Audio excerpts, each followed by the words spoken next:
which murder, which kill from the show most affected you as an actor, and maybe all these years later you actually still think about? Wow. Where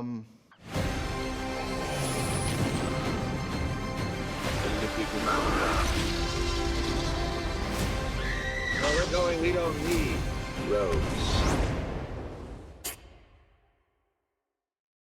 Mr. Hall, I am such a massive fan, sir. I've always wanted to speak with you, so I appreciate you taking the time. Yeah, my pleasure. I'm going to jump into this. I have such a nerdy question because I've been with this show since day one. I was wondering if you could think back to the very first time you ever heard action on the set of Dexter season one, the first time you actually brought him to life. I'd love to know what you remember most about that moment and who you thought the character of Dexter was going to be and just who you were as a person. Oh wow. I feel like the first day of shooting was at that motel where the pool was, where that chopped up body was. I'm not sure. I think the first thing we shot might have been walking underneath the crime scene tape. And it was sort of like a ceremonial, like, okay, here he is. Who is he? I mean, he was a mystery to me then, to some degree, and remains so. He's a mystery to consider, this character. But I think I had no inkling that I was embarking on a journey that would see me talking to you now, although these many years later. But I did have a sense that we were potentially on to something special, you know, that we were aspiring to invite an audience to identify with a character like this. There was a little bullseye that we needed to hit. But those early days, you know, it was like, I mean, now when I think of Dexter and playing the character, I'm standing outside this like mansion that we've built. Those days it was like walking through, it was just like, I have one brick. I'm just going to lay it down and, okay, that looks like those. I'm going to put another one, and we're sort of building this thing.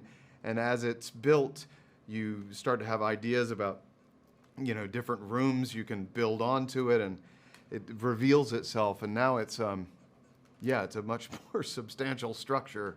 But yeah, it felt, I don't know, it had a little something percolating. It felt kind of magic from the beginning.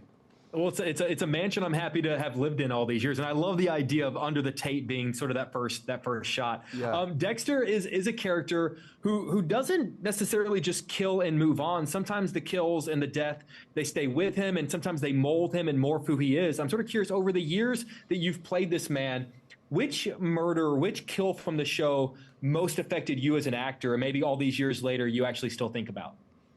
Wow. I mean, that first kill in the pilot, that kid or that guy who had those kids buried, because that was the first one. That was really informative, and one that I remember.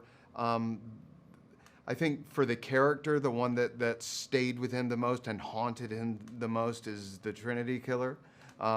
It was That an finale, man. operatic scene after an amazing season with an absolute legend of an actor, John Lithgow, and I think it's a kill that haunts Dexter because he killed Trinity with a degree of reverence that he has never had before, only to discover that there was no one less deserving of his reverence, and I think that's haunted him ever since.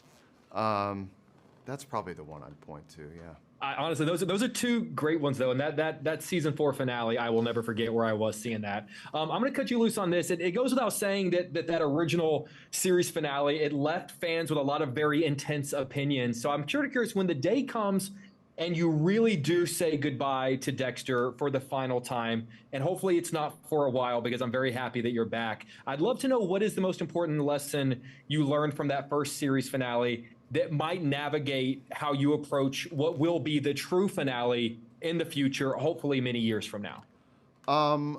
Gosh, I don't know.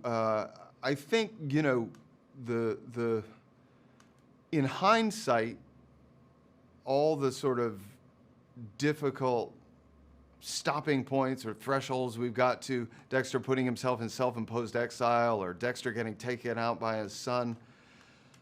They've been the only way to get us where we are now, and where we are now feels like a really fresh and vital place. But I guess it's like, just because something makes some sort of arguable narrative sense doesn't mean that it will resonate. Doesn't mean that it'll be satisfying. I think with some characters, you know, people don't want to see Dexter go away. They don't want to see him go down. They don't want to see him taken out. So I don't know. Maybe he just needs to get shot into space.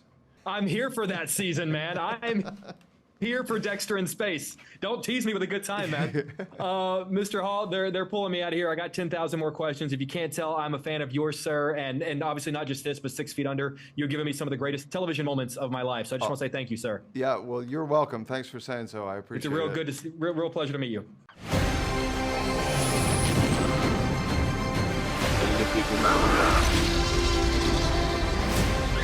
Where we're going, we don't need roads.